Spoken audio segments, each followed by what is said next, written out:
Hey friends, I've got some story time for you today.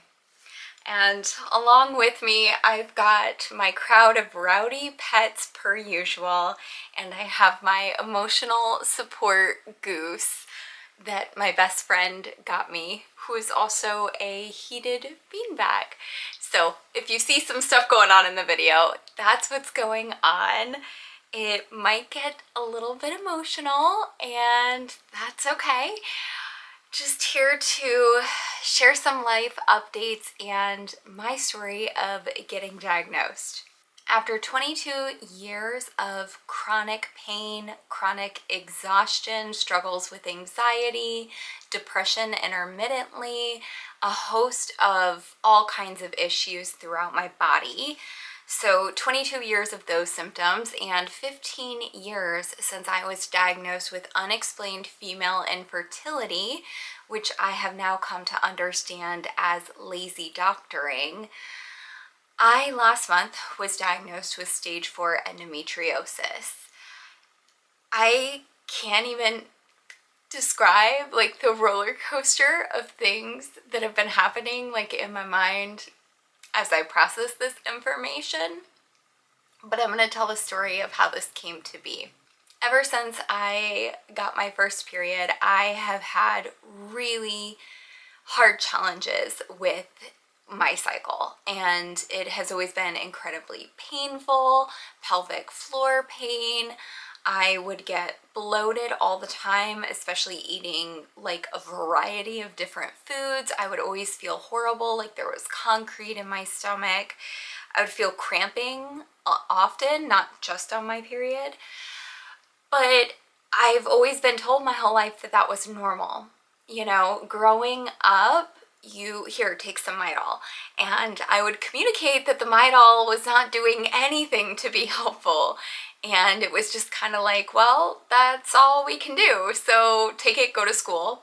And I would very often end up calling my parents from the nurse's office at school because I could not function at school. The first day of my period is literally like bedridden, crying in pain, throwing up from pain kind of issues.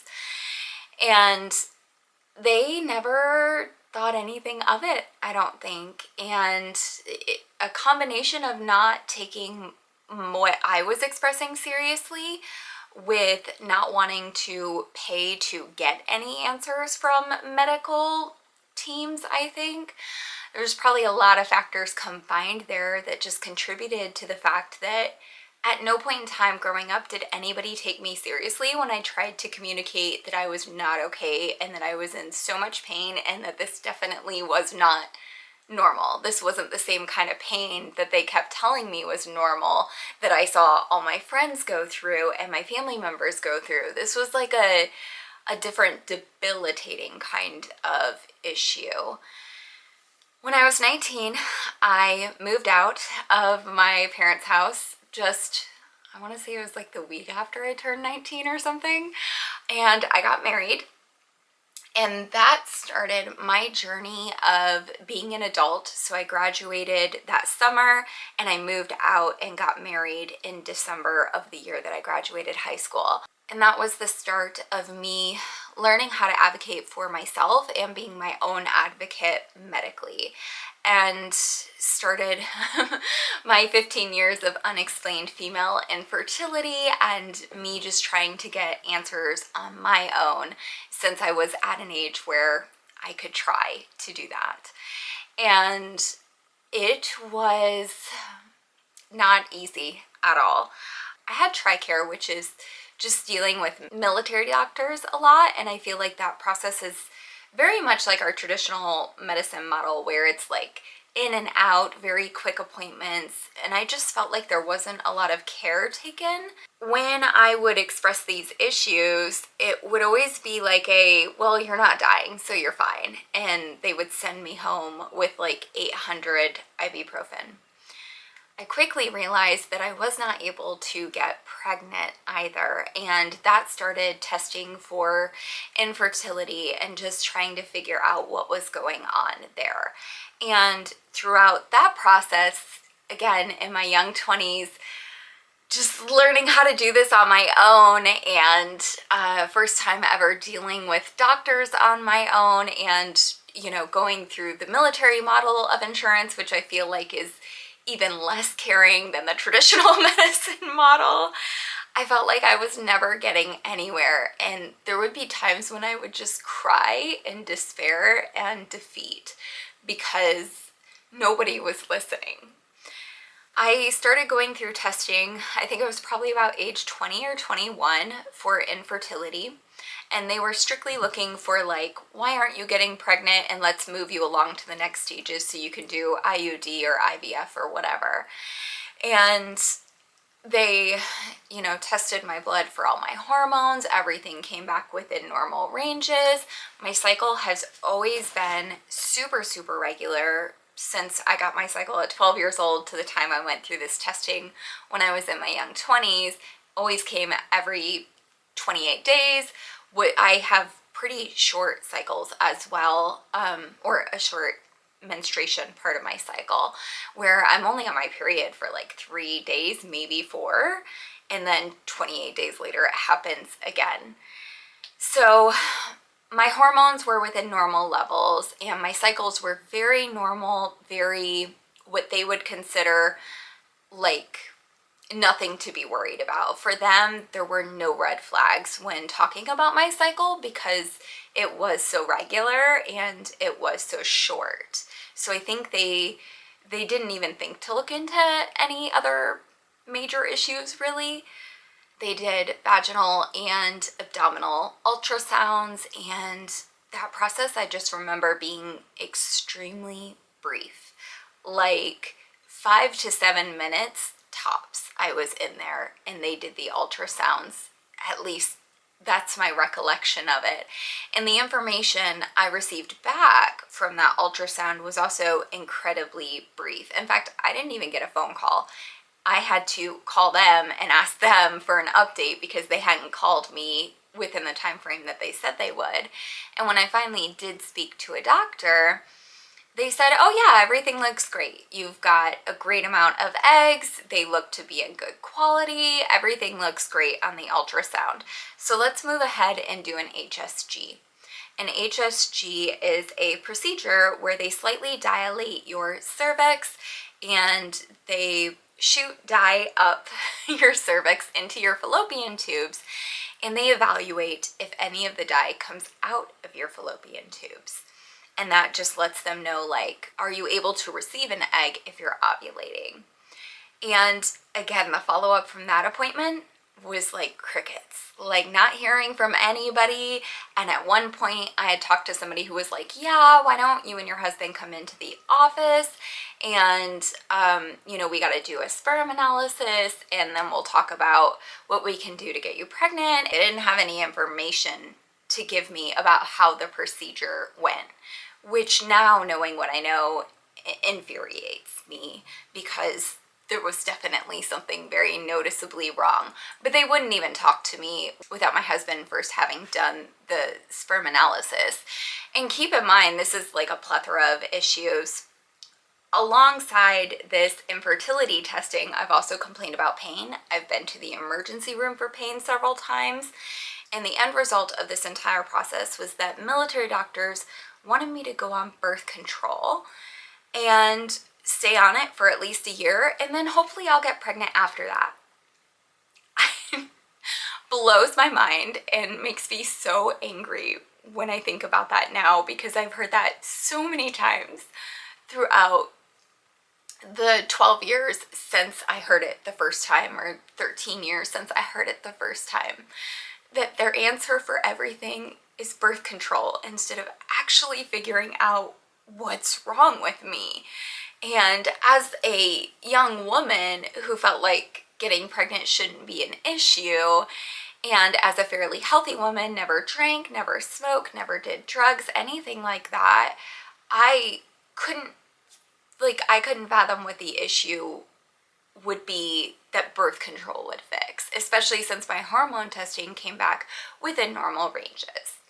But that was just the way that military doctors did things. They kind of have like, I call it like a like a machine, like clockwork, you know, like you're just this tiny hub and they put you in, and where you are is just where you are on that cycle, and you have to go through the entire cycle that they set up for everybody, and it's not very individualized for one person with particular issues or particular interests. It's like, nope, we start everybody in on this process and they have to go through all these steps before we get to here.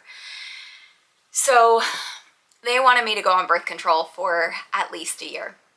I went on birth control, and the second or third month I had been on it, I ended up back in the emergency room yet again. This time it was because I had not stopped bleeding since I had started the birth control. I never stopped, and I never stopped the intense pain every single day, the cramping, all the issues that would come up on my period. I was having them every single day on the birth control, and there were times in which I felt like I was dying in my abdomen, like would literally be curled up holding my stomach, wouldn't stop bleeding, was in so much pain that I show up in the emergency room like something is very wrong here. And again, their solution is to figure out, well, you're not dying, so here's some ibuprofen and go home. Here's some Tylenol and go home. I had a follow-up appointment with the doctors who were going through the testing with the infertility, and they were the ones that had put me on the birth control to begin with. And since the hospital couldn't figure out anything that was wrong, I did a follow-up appointment with those doctors, and I told them, like, look, I've gone to the emergency room. This is what this birth control is doing to me. It is not working. It is not good. I know I've only been on it like a couple months, but like this isn't working. And their response was like, well, you just got to give it more time for your body to get used to it, essentially. And I'm like, I was in the emergency room. This is not an acceptable amount of side effects for a medication. And I decided to go off of it despite them saying I needed to be on it for a year before they would continue going through this route of trying to get answers for me. So I went off of birth control, and throughout that process, I was also going through a divorce. I got married when I was extremely young and learned a lot, and learned that the person that I loved, I was not very compatible with at all. We wanted completely different things. We had different ideas of marriage and very different lifestyle desires.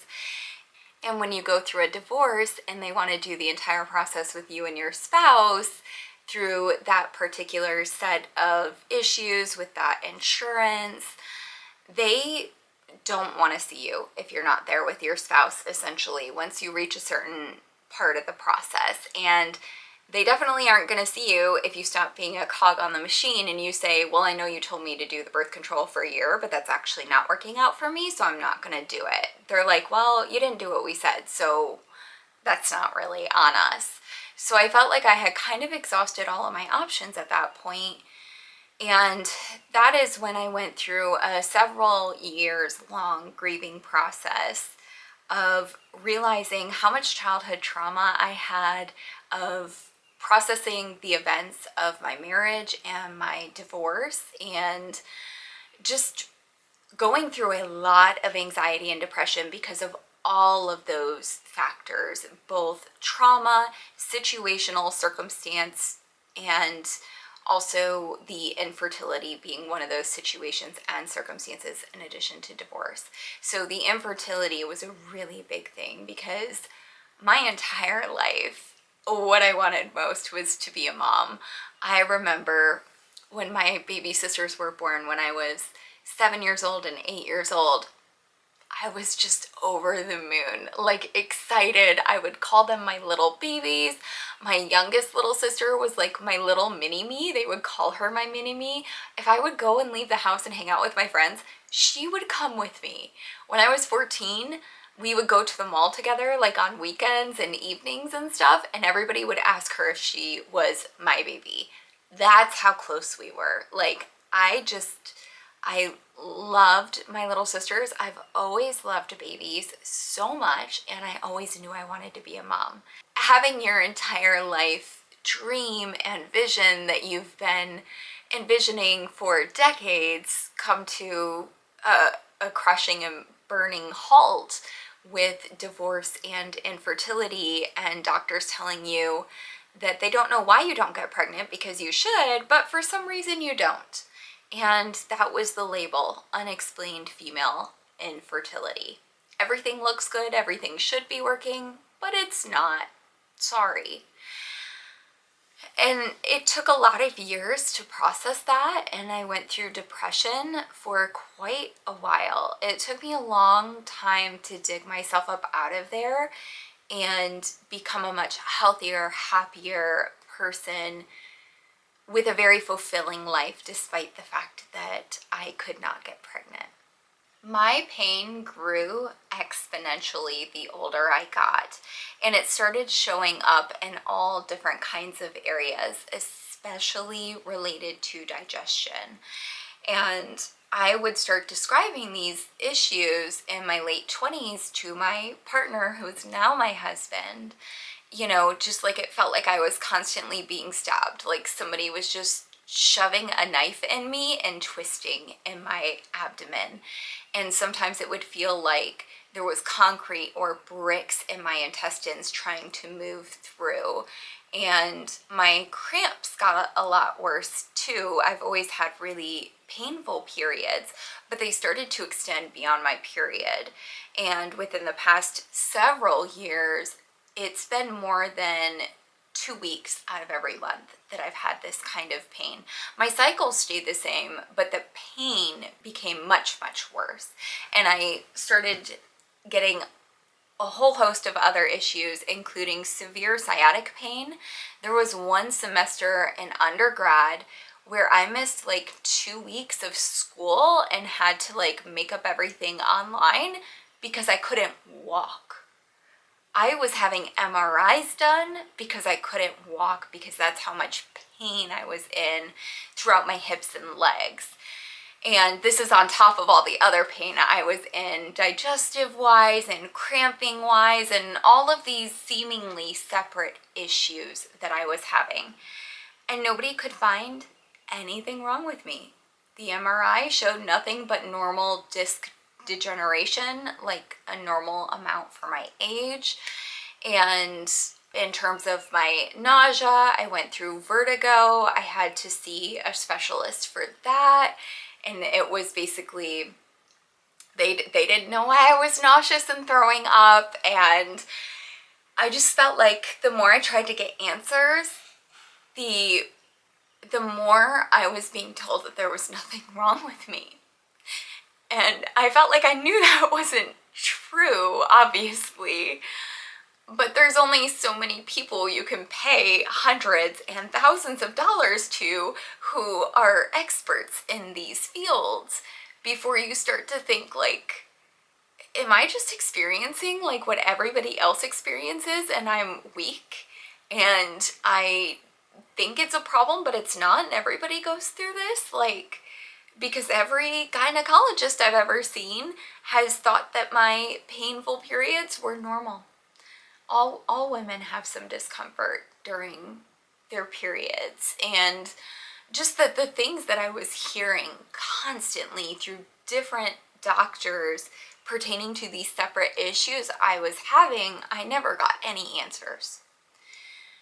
When I was 28, I got a new GP, and I told her these whole host of issues, and I presented them as one entire unit because I was so sick of individual specialty areas telling me that they couldn't find anything wrong. And so I told her anxiety, depression, I'm exhausted all the time, I'm sleeping all the time, I'm in pain all the time, I'm having digestive pain all the time. And she tested me for a few things that the doctors in my early 20s didn't. And she concluded that I was extremely gluten intolerant. In fact, I tested only 5% away from celiac. And depending on where you are in terms of how much gluten intake you've actually had before you have the test will impact how many antibodies your body has produced in response to the gluten intake. And that's what the test actually measures, is the antibodies that your body is creating because it doesn't know how to process the gluten. So she found a level that was within 5% of celiac, which is extremely intolerant of gluten. And she had just told me, like, this could be responsible for a lot of your issues, you know, the exhaustion and the pain and the anxiety and depression. Wonderful gut-mind connection stuff. So I started moderating gluten, and she couldn't find anything else wrong with me. So I just kind of took that as like, okay, finally I have a female doctor. She listened. She found something that nobody else has ever found in my 28 years on this planet yet. And I actually have some answers. So I took that little gold nugget of information and I moved along through life with it. Throughout this time period, I have tried multiple things on my own end to try to fix my problems. I got really into strength training and was working out a lot and very fit, very healthy, eating insanely nutritious food on the regular. That did not help. In fact, it made my sciatic pain a lot worse. I was also vegetarian for 3 years, mostly vegan for 3 years, in hopes that that would help, because I had heard so many things back in, you know, that time frame of like 2016. I'd heard so many wonderful things about being vegan or vegetarian and what that does for health and pain and all that good stuff. So I tried that for many years and nothing ever helped. In fact, I just kept getting worse and worse and worse despite all of this work that I was doing. Last year, my periods started to become irregular. I started having months where I would get them at the 3-week mark instead of the 4-week mark. And last year was also, I think, the second year that I was entirely gluten-free. So I found out I was intolerant at age 28, and it was not communicated to me, I don't think, properly, of like how seriously I should have taken that. It was more like a moderation and everything in moderation. So I was moderating gluten. I would choose like, well, if I can have pasta or brownies, let me choose one or the other because they both have gluten and I don't want to overdo the gluten because my body has a hard time processing it. And I feel like it wasn't really well communicated just how big of an impact that could have had. It was in my early 30s that I reached an unbearable amount of pain in which I completely cut gluten out. I was like, I don't care. I don't care that I've always loved desserts and treats and bread and pasta and all the wonderful things. I love calories. I love gluten. I love gluten products. I was so desperate that I cut it out entirely because I was like, so far in my 31 years on the planet, this is the only thing a doctor has been able to tell me is wrong with me. So let me just try to cut it out entirely, even though she didn't recommend I do that. You know, she was just telling me to moderate. I was like, well, let me just try and see. And my pain did get a little bit better for a short period of time. And then last year, my periods became irregular. I started getting them often at the 3-week mark instead of the 4-week mark. And sometimes it would come for 1 day or 2 days, and other times it would come for 4 or 5 days. And that was entirely new to me. I have been having periods for 22 years at this point, and this past year is the first year they've ever been irregular like that. And my pain for the past several years just, you know, it's been increasing and becoming more debilitating. Around early summer, late spring of last year, I stopped noticing the good effects of cutting out gluten. And my pain got to a point where I was non-functioning, is what I would call it. I would sleep in until I had to leave for work because I was in so much pain. I like couldn't get out of bed. I couldn't be without my heating pad. I have not slept a single night in more than a decade without a heating pad. I use a heating pad every single night to fall asleep because that is the amount of pain my body's in on a daily basis. And it started to creep into all of these other areas. I would go to work, and I'm a mental health counselor, so I'm often sitting in a setting kind of like this on a couch or in a chair talking with people.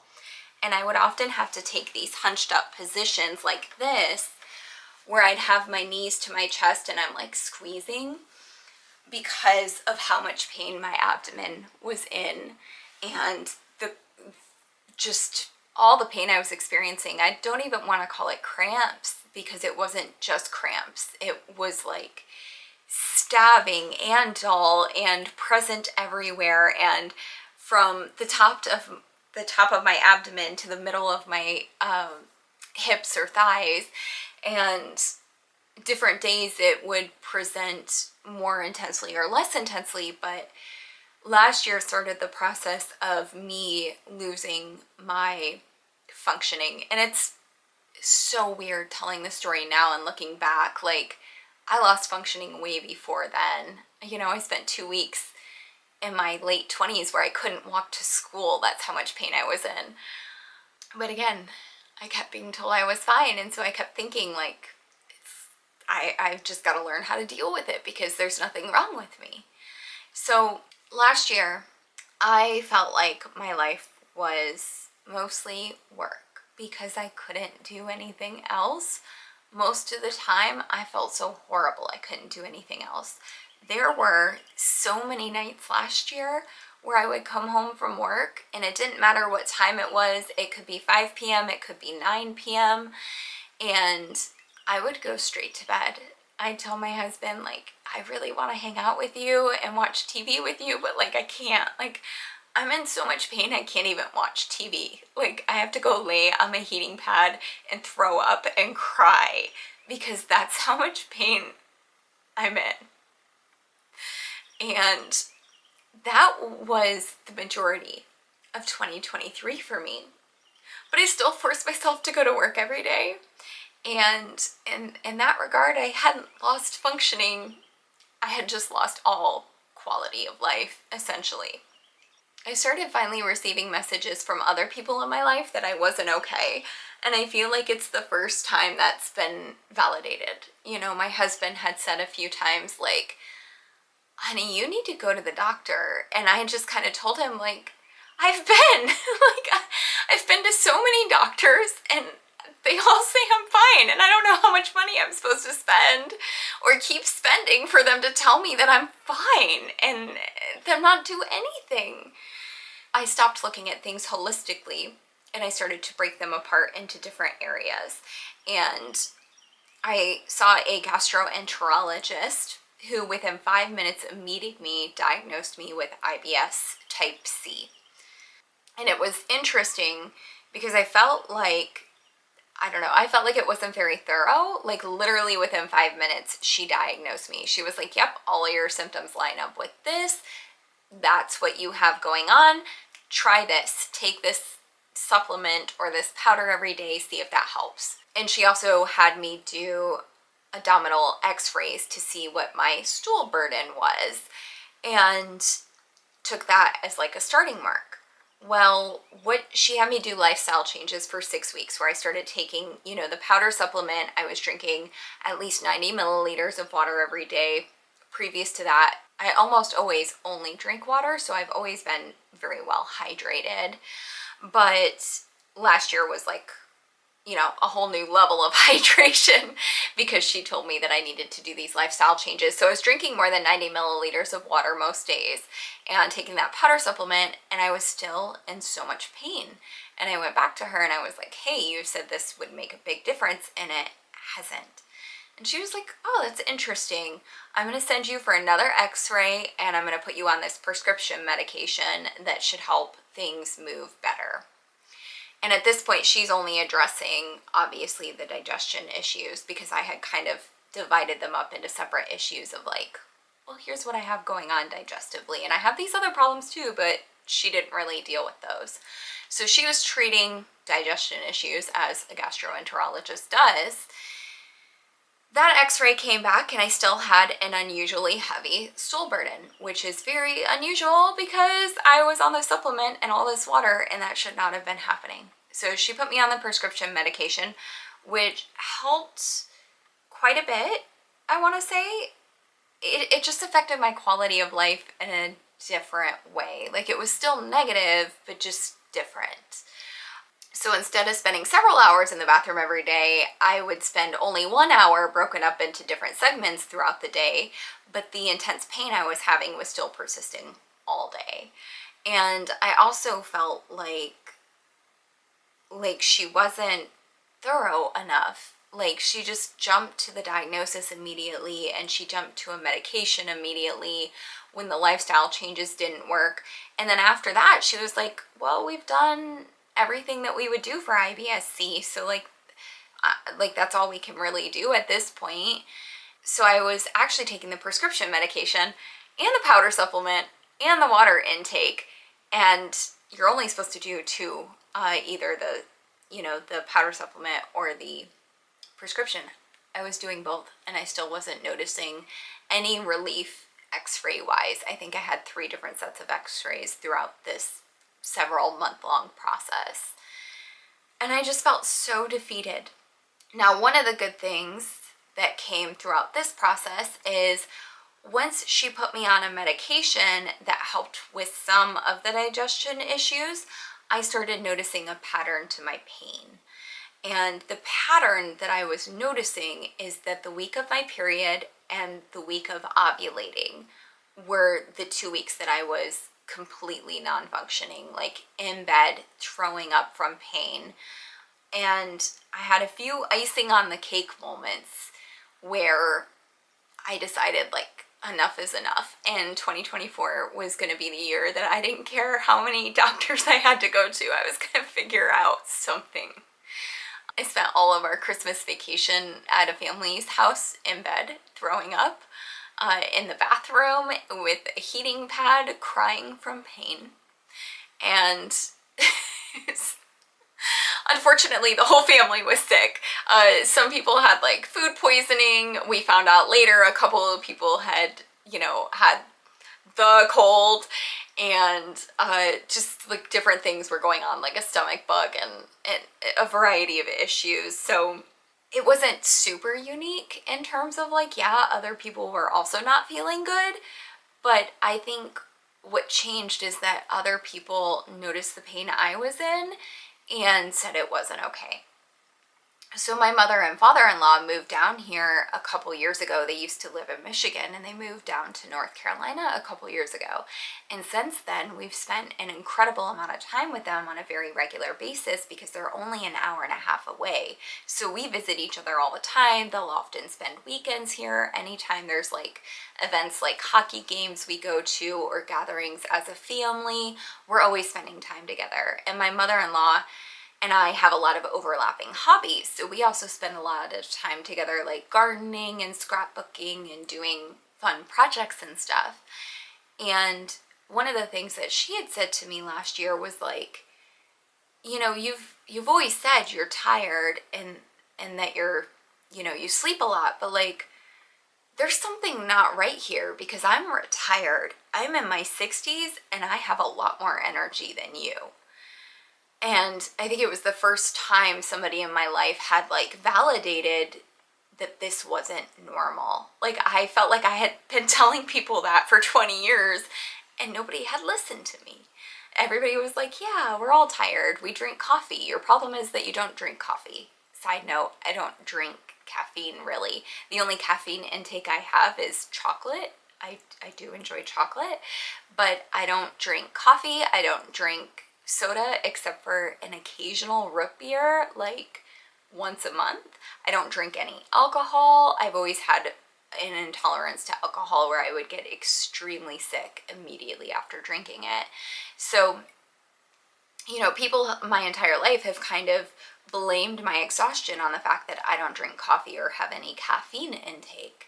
And my mother-in-law pointing out that this was very much not normal, and that she was noticing that she had a lot more energy than I did. She was like, that's like, you're right, this isn't normal. This is like, you should look into that. And over Christmas, I had another moment where my mother-in-law also was like, you know, again, just noticing from being around my husband and I a lot more because they lived closer and just seeing us all the time, where she was noticing, like, I know, like, you've complained about the pain and I've seen you in pain before, but I think, like, you know, the first several years my husband and I were together, my anxiety was so bad. I think a lot of times me missing out on family functions was attributed to anxiety. And looking back, a lot of my anxiety was because of the exhaustion and pain, and not as much about the socializing. Definitely the socializing, because again, when my anxiety was really bad when I was still on gluten in my 20s, that was definitely an issue. But as I've gotten into my 30s and I've become a mental health counselor and I've learned all these amazing techniques for, you know, having a good mental health and good mindset, I have become a so much healthier person. I got a PTSD diagnosis for my previous trauma. I went through trauma therapy, EMDR myself.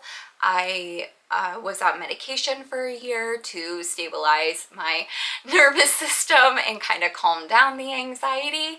And I had learned so much throughout this process and healed so much that I was able to go off the medicine, and almost all of my social anxiety was gone after that, and my anxiety had reduced drastically. I would say I had normal levels of stress or anxiety pop up that was situational, but I no longer lived on a daily basis with a lot of anxiety. And I think since we started to separate apart these different issues of like anxiety and depression, and when I quit gluten and got trauma therapy and got a PTSD diagnosis and became a mental health counselor and got that education, a lot of those issues cleared up, which made, you know, kind of like this cluster of all these different problems. You start to untangle them and you start to notice the different pieces of them, and other people started to notice the different pieces of them. And one of the things that my mother-in-law had kind of pointed out over Christmas was like, you know, Laura, this is not okay. Like, I know doctors have told you this is okay, but this is not okay. This is not normal, the amount of pain that you're in, because she saw me in bed. And my sister-in-law had a back surgery, and she actually had me try her medication for her back surgery because she was like, it doesn't matter what amount of pain you're in, this will make you feel better. And I was like, honestly, I was so desperate at that point. I was like, I will try it, and if it works, I will tell my doctor. And I spent that whole night and the next day throwing up from the pain. The medication she gave me, I would say it reduced the pain a little bit, but it was still where I was in bed most of the time, and I was still throwing up from the pain. I just didn't care. So on a normal day, I would be like crying and throwing up from the pain and feeling miserable and dismal because I felt like desperate, because I didn't know what was wrong, and everybody kept telling me I was fine, and I felt like it was never going to get any better. And when she gave me this medicine, I was like, yeah, I'm throwing up and in pain, but it's fine. Like, emotionally, I was okay with the fact that I was in that much pain and I was that miserable. So that was kind of when my mother-in-law called out, like, this is not okay. Like, you should look into more stuff. And I know the doctors have told you everything's fine, but go see a different doctor. And I was like, yeah, I'm going to, because the quality of life that I've lost this past year is like unacceptable. And, you know, my husband and I are starting to pursue having a family and getting licensed to become foster parents, and we want to adopt. And, you know, I have a whole video on my channel about how we decided to adopt, but at one point we were trying to get pregnant, and the quality of life I had this past year was like, I can't even be a parent like this. I am so not functioning. I am in bed crying, throwing up in the bathroom so much of my days and nights. Like, I can't interact properly to be the kind of parent that I want to be. And that was like a breaking point of like, I don't care how much money I have to spend or how much debt I have to go into. I have to figure out what's wrong with me, and I have to see as many doctors as it takes to get this problem fixed, because as things are currently going, I don't have much of a life, and I definitely won't be the kind of mom I want to be one day, or even have the capacity to be a mom with the amount of pain I'm in nowadays. So in the past year, things had really ramped up and gotten a lot worse. My cycles have become a little irregular, and I started having all this external validation from other people who are close to me saying, yeah, that's not normal, and it doesn't matter what the doctor says, go to a different doctor. And I think it was the first time in my life I've ever really had that, where other people were like, yeah, you're right. You're not okay. Go see a different doctor, because the doctor that told you you were okay, they're not right. So I set off on a journey and had set goals this year, which I also have a video on. And one of my goals was to finally get to the bottom of my chronic pain and exhaustion and get answers and get help. And another one of my goals was to not worry about the amount of money that this journey will cost. Not worry about health related costs. Just spend however many thousands of dollars it takes to figure out what's going on. So I started off 2024 very strong. I made a doctor's appointment within the first couple weeks of January, where I saw a new OBGYN, and I presented her with all my issues, and I actually specifically asked for a laparoscopic procedure to determine if I have endometriosis. And endometriosis was something that doctors had never considered before, because I had light periods. I had light as in like short, and they've always thought that my pain was bearable, which now I look back and I just think like, what? How could you make that determination if you don't feel my pain? How could you determine that it was a normal amount of pain? Blows my mind. Anyway, for a myriad of reasons, my hormones had tested fine. They had never suspected endometriosis. No doctor had ever brought it up, had ever mentioned it, had ever thought it was an issue. And I specifically asked this new OBGYN for the procedure because I wanted to find out if I had it, because I told her all of my symptoms, and I told her, like, this is very wrong, this is not okay, everybody's telling me this is a normal amount of pain, and it's not. And she asked me a couple questions of like, okay, well, how much medicine are you taking? And I just felt so disrespected the entire appointment. I left the appointment and I cried. I felt so defeated again. Like, I was so hopeful going into it because I had a new female doctor, and my previous experience was that the one doctor who had found that I was gluten intolerant after 28 years of nobody else figuring that out, she was female, and I felt like she had listened.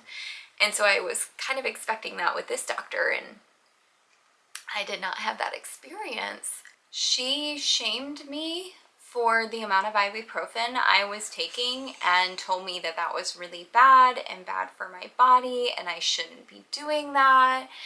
And it felt like she was telling me that I was overreacting. I don't know if that's what she was intending, but that's what it felt like. And she wrote me a prescription for naproxen, which, by the way, I had told her I had tried before and it didn't feel like it worked any better than ibuprofen. But okay, if this is what you want me to take instead of ibuprofen because you're telling me it's really bad that I'm taking that much ibuprofen, then I will make that change for you. And, you know, I had brought up the laparoscopic procedure and I requested that I have that done because I suspected that I had endometriosis. And she didn't respond well. Just in the same way she didn't respond well about my pain and how much medicine I was taking to deal with the pain on a regular basis. It felt like she was very like judgy and just telling me not to do that, or that I didn't need to be worried about that. And she asked me questions about, you know, my cycle and my period. And she told me that she couldn't do that, that she would schedule me for an ultrasound, you know, basically a back to being a cog in the machine where you got to go through all these different steps and hoops, and they won't just jump to a laparoscopic procedure. You have to go through all this testing that you already did previously again. So I had to go through the whole ultrasound process again. And when she said that she would schedule an ultrasound for me, she said, and I quote, "To assuage my anxiety, she would schedule an ultrasound." So she didn't think I had anything wrong with me. She didn't think I had endometriosis. She didn't think I needed a laparoscopic procedure. But to assuage my anxiety that something deeper was going on, she'd schedule an ultrasound and that doctor could let me know if there was something going on. I left that appointment crying. I don't even think I made it all the way to the car before I started crying. She had just like spoken down to me about the fact that I was taking ibuprofen every day to deal with pain. She had talked down to me about the fact that I thought I had endometriosis and had requested a procedure, and that's not how things work. I can't just request that.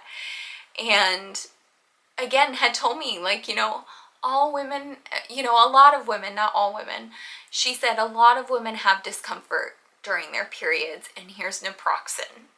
Like, she didn't even call it pain. She called it discomfort. And I felt like it was so invalidating. And to start off my 2024 journey of like getting all new doctors to figure out what was wrong with me, I just felt like it started off abysmally.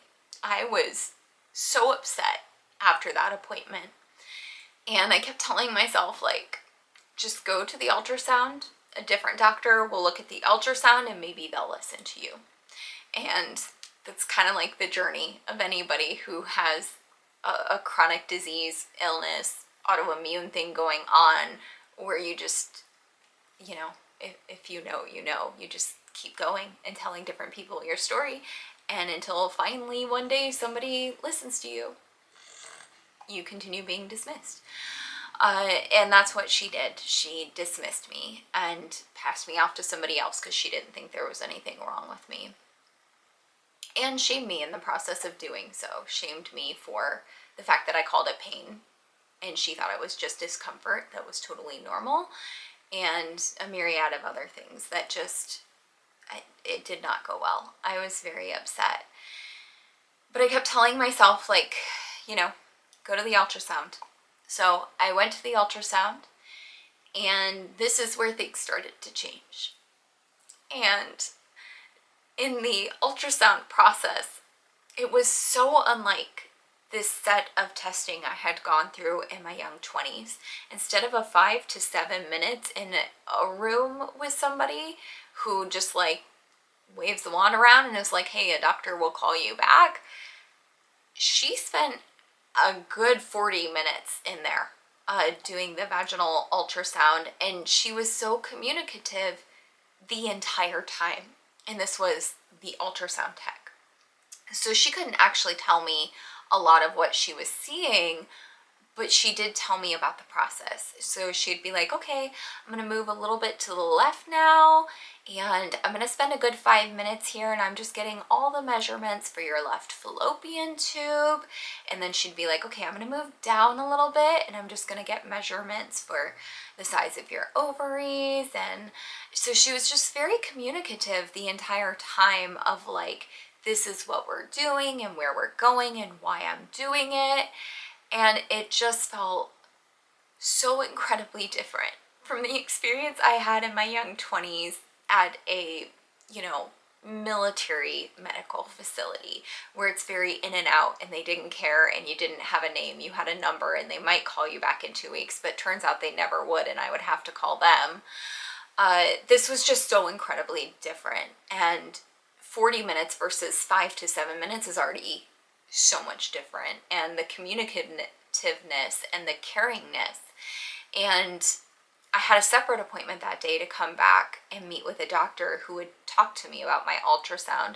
So after the ultrasound, I left, I went and grabbed lunch, and then I came back to the doctor's office and met with a new doctor yet again, a new OBGYN who was going to talk to me about the ultrasound results. And this is where my life started changing. She walked into the room and she's like, okay, let's talk about what we have going on here. And she's just very to the point and very blunt, but like in a very good way. She was like, so talk to me about all these things. And so I did. I told her all these things. Infertile for 15 years, haven't been able to get pregnant, 2 different marriages, been with my current husband now for we're approaching our 11-year anniversary, have never been able to get pregnant. The pain, my periods starting to become irregular, the regular pain I've had, the way the pain's gotten a lot worse over time, the digestive pain, the hip pain, the nausea, the throwing up from the pain, just, you know, kind of telling her all these issues very briefly. And she grabs my appointment paper that I had. She was like, hey, do you mind if I use that? And I'm like, yeah, here you go. It was like, you know, the piece they print off with your appointment details on it. And she flipped it over onto the back side and she started drawing a chart. And she divided the page into 3 sections of 3 presenting problems that she noticed that I had, or 3 complaints that I had. The first one was my pain. The second one was my infertility. And the third one was that my periods have become irregular in the previous year. And she wrote down in each column her ideas for what we could do, or what she was suggesting that we do to try to get answers. And it was the first time anybody had ever listened to me, I think, about these issues, and took it seriously and was just like immediately like, yes, I hear you. What are we going to do about it? Here are my ideas. So it wasn't even just like, oh yeah, that's unfortunate you're in pain, here's medicine. No, it was like, yeah, you're right, this is not normal. Let's get to the root problem here. Let's figure out what's going on for you. You're right, that's not normal. Like, it was the first time I'd ever had a medical professional validate me, listen to me, and actually believe me when I told them about what I was experiencing. And she wasn't just telling me, here's some medicine, you have to deal with this the rest of your life. She said, here are all my ideas for what we can do to try to figure out what's going on with you. And she changed my life. I left that appointment with so much relief. She had talked to me, you know, about these different options and what I might have going on. And, you know, she kind of brought up PCOS and what we could do about that. And I had mentioned I didn't think I had PCOS because there's, you know, I've been in the infertility world for 15 years now, and I have so many friends in it because I've been a part of it, and I used to blog within that space. So I used to blog about my unexplained female infertility when I was going through the journey the first 5 years. And so I've had a lot of friends in this community with endometriosis and PCOS. And I told her, like, I don't think I have PCOS because, you know, some of the trademark things that I've come to associate it with, I don't have struggles with. Like, I struggle to gain weight and keep weight. One of the typical markers of PCOS is trouble with losing weight, or trouble that you gain weight in a rate that you don't want to, and that you have a hard time losing or stabilizing. And then another feature that I was familiar with PCOS is dark body hair. And I was like, you know, I don't really have that. And she was like, totally agree with you. That's probably not what we're looking at. And as you describe that, it makes sense why you don't think testing for that is necessary. And I said, yeah, I kind of just want to immediately jump to the laparoscopic procedure to see if I have endometriosis, because I never thought I had it until the past year, because doctors have always told me I was fine and that I didn't have it, and that I didn't have trademark things of it because I had short periods and I had regular periods, and they had never thought I had it before. But in this past year of, you know, getting some of my GI problems addressed, not fixed by a long shot, but some relief, a little bit of relief, you know, caused me to notice a lot of my pain was going when I was on my period, and then also when I was ovulating, I was experiencing those two peaks of 2 weeks where I was completely debilitated with pain. And that to me said it's something going on reproductively. And endometriosis is the only thing I hadn't been tested for before. And the fact that my periods had become irregular in the past year gave reason to think, like, let's just go in there and find out. And she immediately was like, yes, let's go ahead, let's do that. While we were in that meeting, she also talked about my ultrasound results. They were extremely thorough. They documented every single cyst I had, the size that they were. They also noticed any irregular tissues. And she was chill about it the whole time, and I was chill about it the whole time. She wanted to do several procedures at the same time if I was okay with it, and I was. She wanted to do a hysterectomy, I think that's what it's called, where they dilate my cervix, go into my uterus, fill my uterus with fluid, and excise some tissue in there that appeared irregular, and just get that checked out. And she was very chill about it, so I was very chill about it. Again, since my anxiety healing journey had taken place already, I didn't hear those words and think, oh my gosh, I have cancer, which is good, because I was a healthier, or I am a healthier person now, so I could hear those kinds of things like, hey, let's just run a biopsy and make sure. And I was like, yeah, let's go ahead, let's just make sure. And I was very chill about it. And then the other procedure she wanted to do was an equivalent of an HSG, but it happens while I'm under anesthesia, where they dilate the cervix and they, you know, put a surgical instrument up there and do the dye and all that stuff, and they watch it on a video camera or something else. It's slightly different than the HSG, but it measures essentially the same thing, which is, does anything come out of your fallopian tubes? Because that tells us whether or not an egg is able to go into the fallopian tubes. And she said some women prefer to do the HSG separately. So anyway, she was like, you know, cost-wise, time-wise, pain-wise, it makes a lot more sense to do the HSG. But if you're already going to be under anesthesia anyway, why don't we just do as much of it while we're in there as we can? And I was like, yes, agree, absolutely, let's do it. Like, because again, I wasn't going to freak out about the cost, I just needed to get answers. So we started off scheduling the surgery with 3 procedures in mind, with a possible 4th. The first procedure was laparoscopic robotic surgery, where they're going to go in and look around, see if they can find endometriosis. The second procedure was with my uterus and taking a biopsy of some tissue. The third procedure was to test the fallopian tubes with the dye. Actually, there was a 4th. They were also going to go and remove all the cysts that they had found via ultrasound while they were doing the laparoscopic surgery. So they were going to remove any of the cysts in or on my ovaries. And I think I had 3 or 4 of them. So again, cysts are very normal. So I was very calm as she explained that to me. And I'm like, yeah, okay, great. Go ahead, remove them in case they are any source of any of the pain that I'm in. So we set a surgery date, and then the add-on procedure, which was questionable, of like, we don't know if this is going to happen or not, was if she found endometriosis, she would do an ablation surgery where, you know, she burns off the endometrium tissue that she finds as treatment for endometriosis pain.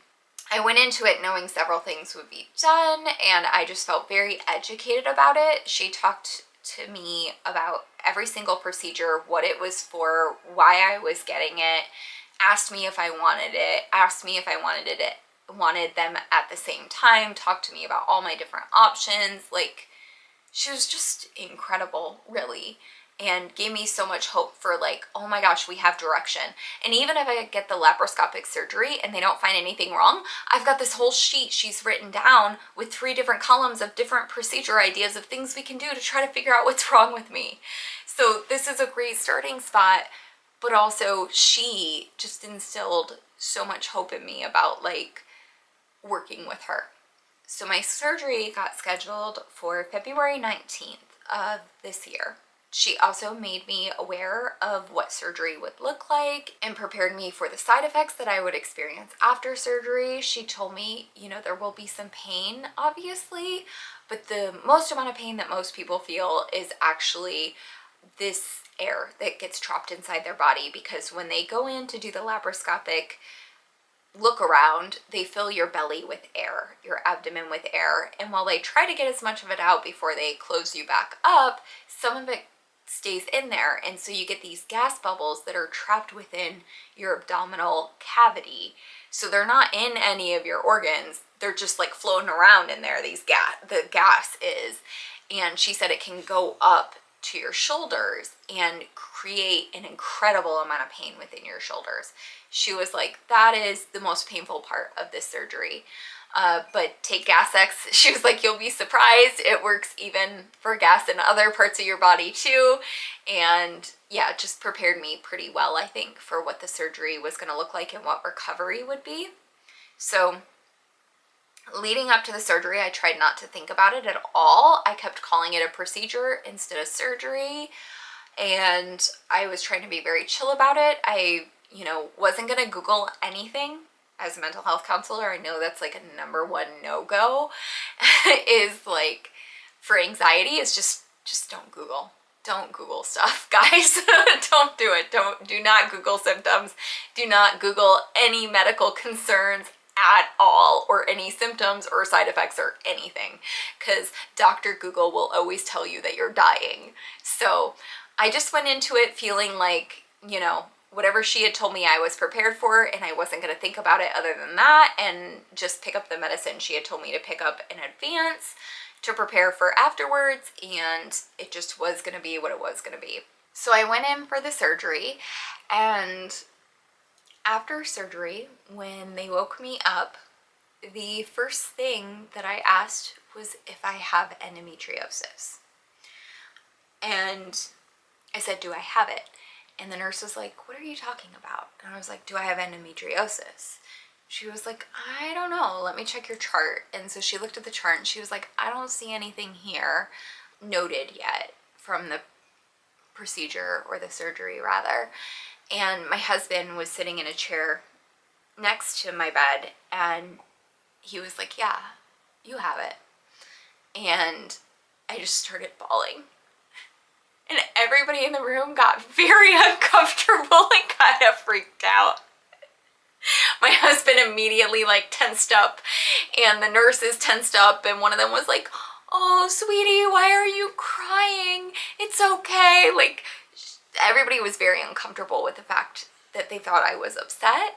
And she was like, are you upset? Are you upset about it? And I was like, no, I'm relieved. I'm not crazy. And I cried, and just relief flooded my body that I'm not crazy, and this pain that I have experienced for 22 years wasn't made up, and every doctor that had told me I was fine was wrong, and I was right, and there was something wrong with me this entire time, and I finally had an answer. And at that point, because I've known so many women who have had endometriosis, I had a very particular idea in mind of what that would look like. So I also felt like I had hope, because my knowledge or experience with endometriosis up to that point was like, okay, a lot of women go and get the surgery and they experience a much improved quality of life afterwards, and a lot of them can even get pregnant afterwards if they couldn't get pregnant before. So as soon as I found out I had it, I had relief for multiple reasons of maybe we can get pregnant now because I just had the surgery and I finally have answers, and this doctor finally believed me, and there is something wrong with me, and this pain makes perfect sense now, and I wasn't dealing with people making me feel like I was crazy anymore. I was dealing with people who were like, yeah, actually, there is something very, very wrong going on inside of you that is causing all of these issues. And I was so relieved. And as soon as I told them, no, I'm relieved, I'm not crazy, everybody in the room was like, oh my gosh, and relaxed. And my husband told me a few days afterwards, he was like, Oh my gosh, when you said you were relieved, I just felt so relieved of like, oh, thank goodness she's not freaking out about having the endometriosis, because he doesn't know what to do with the uncomfortable feelings of that intense emotion. But for relief, he's like, great. And one thing to know about my husband, and if you watch our how we decided to adopt video, you'll get a good sense of this, is like his primary concern is me. And he knows the journey I went through before he and I got together, of walking through depression and anxiety, and the healing journey I went through before we got together and while we were together, the first many years we were together, of readjusting my life expectations and letting go of the identity I thought I was going to have as a mother. And he knows the pain that that caused me, and he knows all the work I went through to help heal that depression and get to the other side of it. And so in that moment, initially when I had cried, his panic was like, oh my gosh, her depression's gonna come back and she's gonna lose all these wonderful things about her life, that, you know, just like the mindset and the approach and stuff. So he was really worried about me. And as soon as I had said I was relieved, I think he was relieved, all the nurses were relieved. Unfortunately, the story doesn't end there though. 2 days after my surgery, I spoke to my doctor. The doctor who had had the idea for the procedure is also the doctor who did the procedure.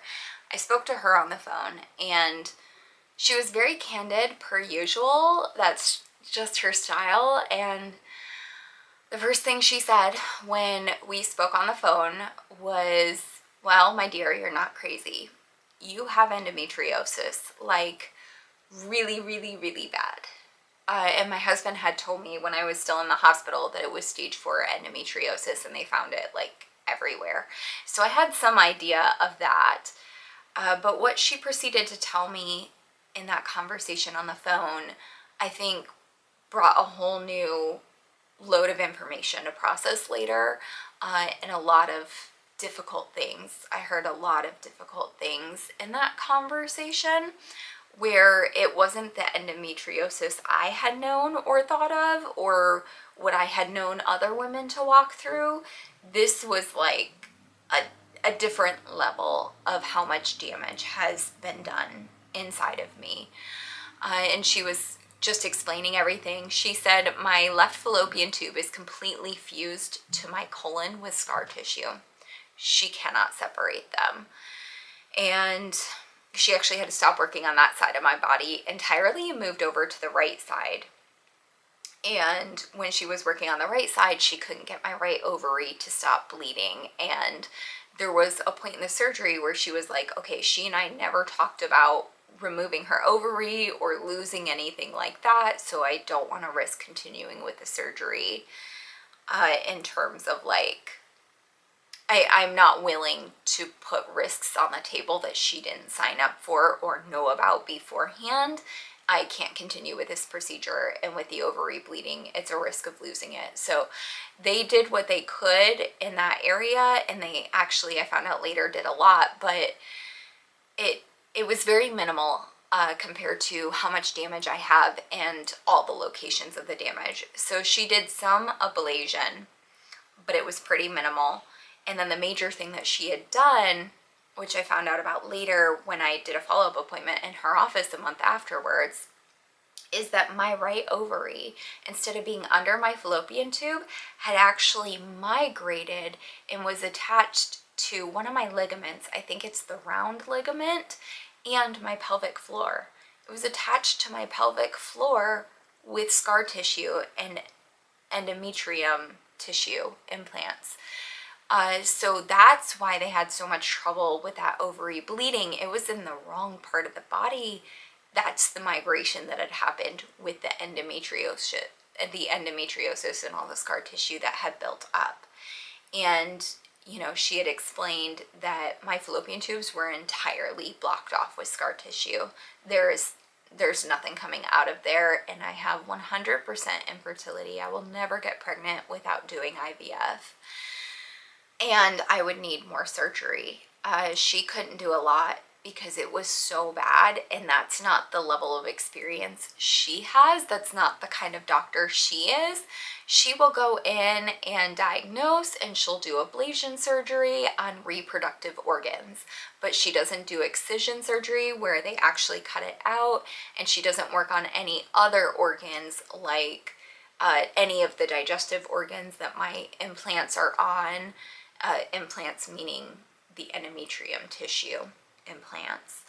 She couldn't do anything to separate my colon and my left fallopian tube. So she told me that she needed to send me to a more specialized surgeon to have another much more intensive surgery because the risks were too great for her to do as a non-specialist. And you know, she's like, you could lose fallopian tubes, you could lose your ovaries, you could lose a section of your colon, and that's not what you signed up for when we talked about this procedure. So I had to stop and close you up, and I have to refer you to somebody who specializes in those areas, because they're obviously going to be a lot more skilled in that area of specialty. Therefore, the risk will be less risky with them. So good looking out, but it was a lot of stuff to process. It was a lot of information to process, and the hope I had initially felt kind of faded away, or was covered. Maybe covered is a better word, with this big, dark, heavy cloud of like, oh, this is a lot worse than I thought. This is worse than I knew endometriosis even could be, because up to this point, I was fairly unknowledgeable about it. I knew about it, and I knew people who had it, and I knew what their outcome was, but I didn't know how bad it could get, and I certainly had no idea it could get as bad as what she describes was going on in my body.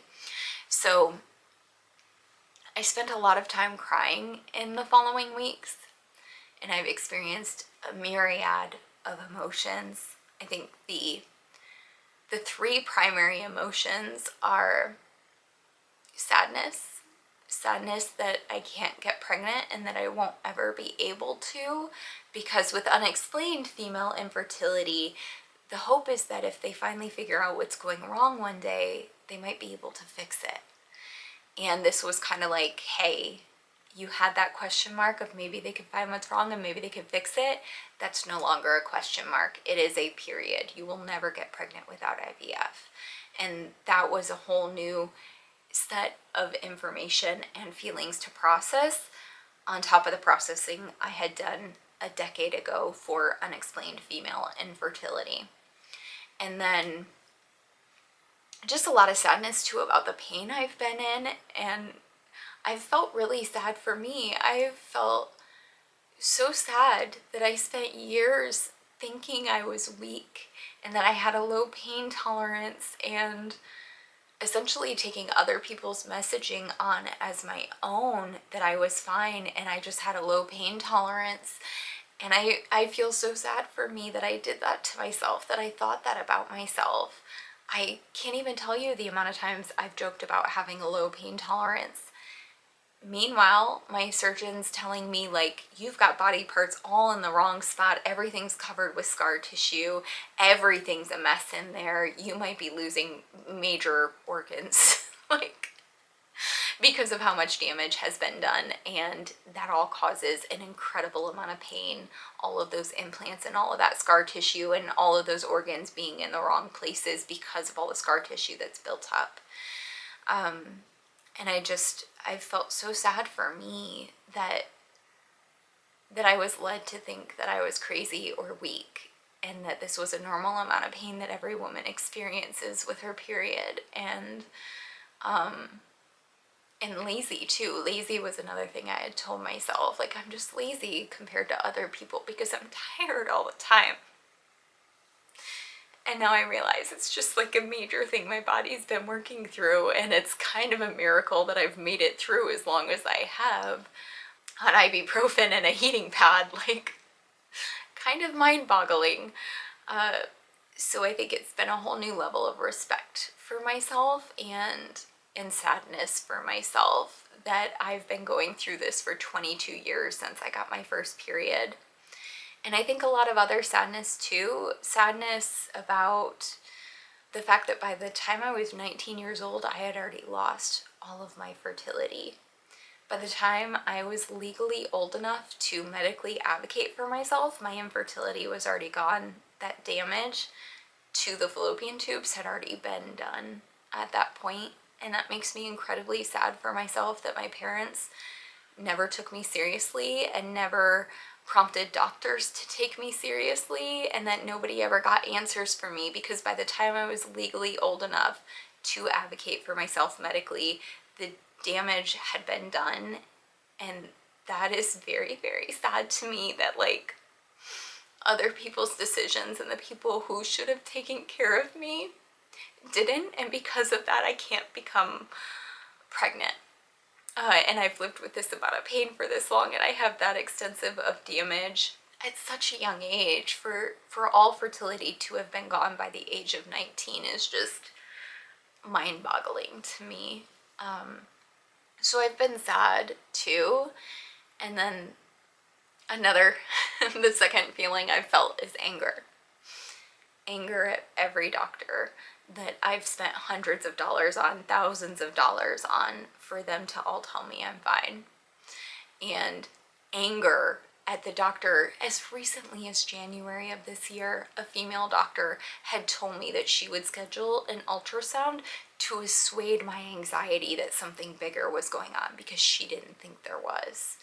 And so much anger around all the invalidation and all the non-listening and all the money wasted. When you meet with that many doctors and you spend that much money over the past 14 years of trying to get answers for myself and trying to get help, and to realize all those thousands of dollars I've spent in the past, there actually was something wrong with me and they just didn't figure it out, makes me very angry. So the medical neglect is another anger feeling that's been going on. And then I think the third thing that I've been processing and just feeling a lot of since finding out is just an unexpressible amount of gratitude for my doctor. And the fact that she listened, and within a month, it was a little more than a month, but almost within a month of meeting me, she had a diagnosis for 22 years of pain, exhaustion, 15 years of infertility.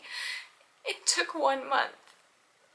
One person listening to me, and within 1 month, she had an answer. And the amount of thankfulness I feel for finally having found her is just indescribable.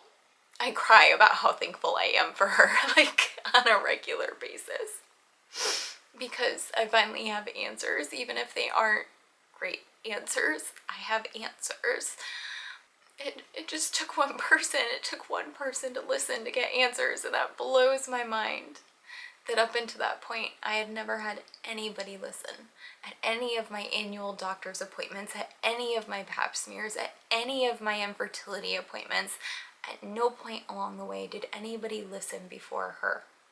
Except for the one doctor who found out I was gluten intolerant. Although the gastroenterologist last year said it's probable that I would be celiac, actually, given my severe reaction to the gluten. Now that I know I have endometriosis, it makes a lot of sense, because gluten is extremely inflammatory, and if my body is intolerant and has an inflammatory response to it, it makes my endometriosis a lot worse. So I'm actually experiencing double amounts of pain and upregulating to my nervous system of all those issues.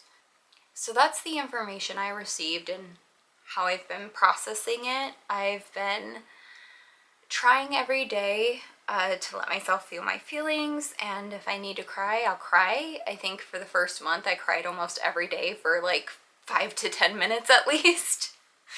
But I've also been trying to like distract myself with really good things and just keep in mind like how good my life is, and planting seeds for the garden because I love to garden, and planning my dream garden because it makes me really hopeful and excited, and planning vacations, and just reminding myself that there's a lot more to life than just this one thing and this medical problem and the fact that I can't get pregnant, and just trying to stay really close in touch with the goodness and the thankfulness and the hope of other things in life outside of this one circumstance. So that's kind of how I've been dealing with it. And now that I'm a month in, I feel like I'm doing pretty good. I'm actually more than a month in since I found out. So I don't cry hardly as much anymore. I think I'm down to like twice a week or once a week. So that's pretty great. Today's the first day I've cried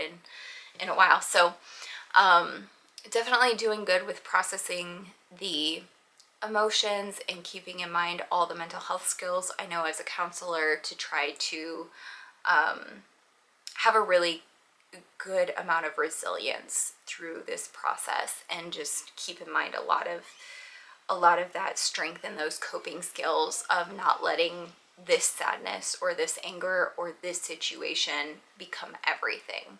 So that's kind of what the process has been like in processing the diagnosis of stage 4 endometriosis.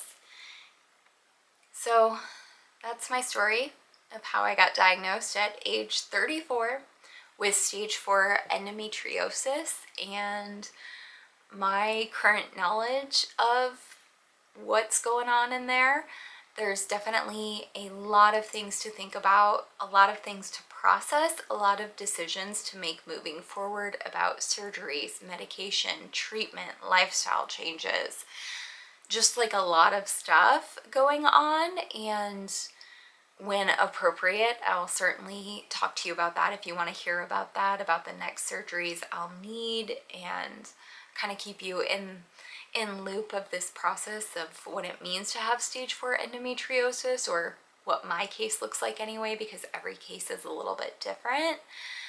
But after 22 years of chronic pain and exhaustion and 15 years of unexplained female infertility, turns out I do not have unexplained female infertility and I have a diagnosis for everything that's been going on. The endometriosis is responsible for the digestion issues.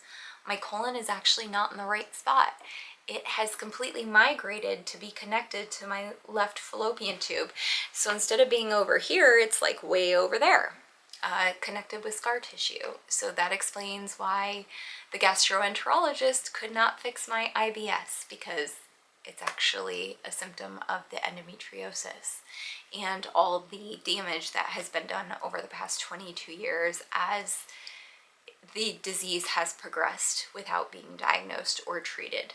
So yeah, it's definitely a whole new world I'm in, and reading books and trying to get really educated about how I can try to have a good quality of life now that I know what's going on, and just prepare myself to make the best decisions as possible for myself and my life and our future together, wanting to have a family and all that. So it's a lot of stuff going on, and this certainly is only the beginning.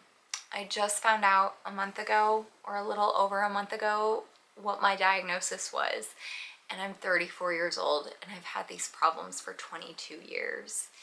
I wanted to share the story because I think it's important. I think the more stories like this that are shared, the more likely it is another woman will come across this and be able to find answers for herself sooner than I was able to get them for myself.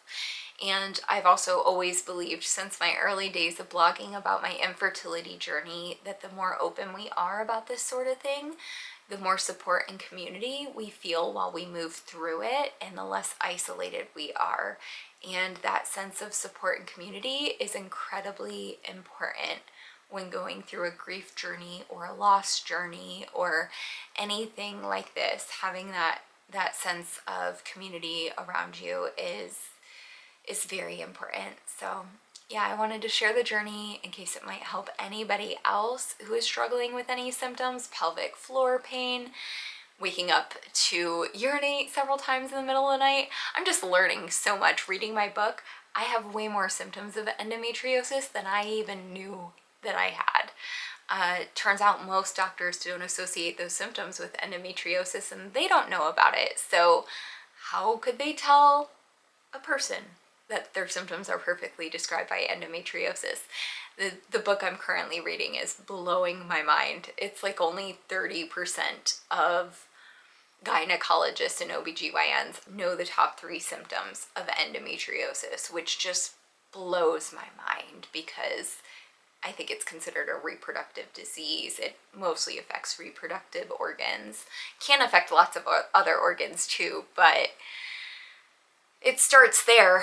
The book I'm reading is blowing my mind, perfectly describing why it's taken me so long to get answers. How many doctors who are supposed to know a lot about women's health actually don't know anything about endometriosis at all, or know very little about it, or are uncomfortable talking about it, or diagnosing it, or treating it.